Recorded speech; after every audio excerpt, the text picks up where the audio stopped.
waxaan ka hadlaynaa saxaabiga magaca dheer ee la yiraahdo Umar bin Khattab Umar Faaruq oo ka mid ahaa geesiyaashii waaweyn ee rasuulka sallallahu alayhi wasallam uu jeclaa diintana soo difaacay. intaan u sii gudagelin qisada Umar bin Khattab fadlan janaalka subscribe garee gambaleelka furo si ay ku soo gaaraan mar walbo aan soo gelin muuqaal barteena YouTube. mahadsanid. Umar bin Khattab radiyallahu anhu waxa uu dhashay 13 sano kadib dhalashadii nabiga sallallahu alayhi wasallam. nabiga ayaana ka weynaa 13 sano. Umar waxa uu ka mid ahaa afartii khulafaa ur-raashidiin, wuxuu kaloo ka mid ahaa 10kii asxaab iyagoo nool oo loogu bishaareeyay jannada. laakiin intuusan soo islaamin Umar wuxuu dhibaateyn jiray asxaabta nabiga rumaysay una garaaci jiray ilaa uu ka daalo, waayo Umar wuxuu ahaa nin xoog badan oo geesi ah, sharafna ku lahaa Quraysh dhexdeeda, aad ayaana looga cabsan jiray. maalin maalmaha ka mid ah wuxuu go'aansaday inuu dilo rasuulka sallallahu alayhi wasallam. isagoo xanaaqsan oo seeftiisa wata ayuu aaday dhankii nabiga, balse nin ayaa ka hor yimid. markaasuu ku yidhi, xaggee u socotaa Umarow? Umar wuxuu yidhi, waxaan u socdaa Muxamed oo aan rabaa inaan soo dilo, waayo wuxuu wadaa istustus iyo diin cusub. dadkiina wuu isku diray, wuxuuna nagu tilmaamay dad aan aqli lahayn. ninkii baa yidhi, war adiga reerkaaga ka bilaaw oo canaano walaasha iyo seedigaaga. ayaa raacay oo rumeeyey Muxamed. Umar wuxuu aaday dhankii guriga walaashiis Faaduma bintu Khidaab, waxaana xilligaas la joogay guriga saxaabiga lagu magacaabo Qabaab ibnu Ard oo bari jiray qur'aanka. maalintaas wuxuu barayay suurtuddaah. markii ay maqleen Umar shanqartiisa ayuu dhuuntay Qabaab. hase yeeshee markuu soo galay Umar wuxuu yidhi, guuxiina ayaa maqlaayay, maxaad akhrinayseen ii sheega? waxay ku jawaabeen, waan iska sheekaysanaynay. balse wuu diiday arrintaas, wuxuuna kala tuuray uu gacan uu u qaaday seedigiisa oo ahaa ina adeerkiis.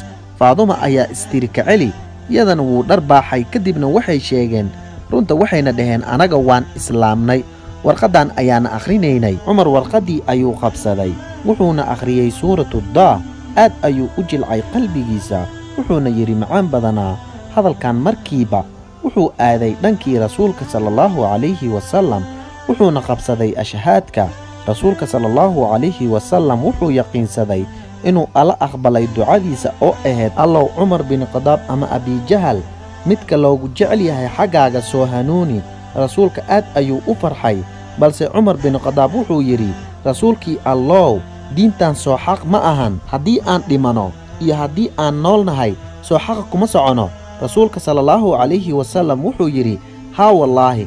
Umar wuxuu yidhi, soo baxa, yaan la dhuumanin, xaqa aan caddaysano iyo diinteenna. kadib 2 saf ayay noqdeen asxaabta. mid waxaa hoggaamiye u ahaa Umar bin Khattab, midka kalena waxaa hoggaaminayay Xamza oo loo yaqaano Asadullah. maalintuu Umar bin Khattab islaamay wixii ka dambeeyey lama qarsan jirin islaamidda, ee kacbada ayay ku akhrisan jireen qur'aanka kuna dukan jireen salaadaha. Umar waxaa ka horeysay oo hortiisa islaamka galay 39 saxaabi, wuxuuna islaamay sanadkii 6aad ee bicithada rasuulka sallallahu alayhi wasallam. markii ay dhibaatadii ku siyaatay muslimiinta, nabiga sallallahu alayhi wasallam wuxuu ku amray inay hijroodaan. asxaabta dhuumasho ayay ku hijroodeen, laakiin Umar bin Khattab ma uusan ku bixin qarsoodi iyo dhuumasho, ee asagoo lebisan oo seeftiisa wata ayuu soo dawaafay kacbada 7 jeer, wuxuuna tagay maqaamu Ibraahim oo ku soo dukaday salaad.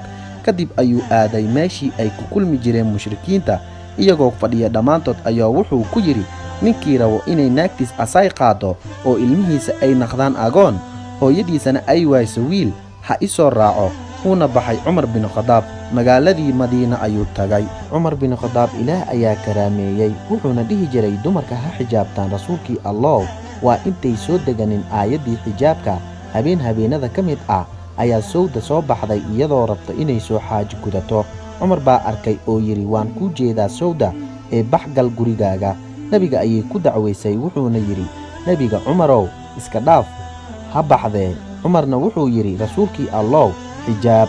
isla markiiba waxaa soo degatay aayaddii xijaabka. sidoo kale maalin maalmaha ka mid ah Umar wuxuu u yimid rasuulka, wuxuuna ku yidhi, rasuulkii allow, sidee u aragtaa haddii aan ka dhigana maqaam Ibraahim meel aan allah subxaanahu wa tacaala ku caabudno? isla markiiba waxaa soo degatay aayaddii faraysay inay ku dukadaan muslimiinta maqaami Ibraahim.